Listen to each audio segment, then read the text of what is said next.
ये जो मोबाइल के डॉक्टर होते हैं, इनका मोबाइल का ऑपरेशन करने का ओटी ऐसे कोपचे में होता है इसकी भैंस की आंख के आप पंजों के बल खड़े होके और गर्दन उठा उठा के देखोगे तो आपको वो जगह नहीं दिखेगी जहां ये मोबाइल का ऑपरेशन करते हैं।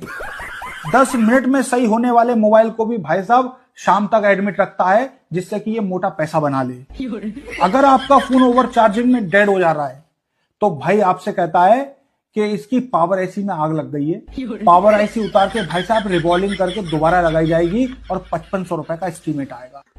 और एक बात जरूर बोलेगा कि 1% डेड डिस्क है।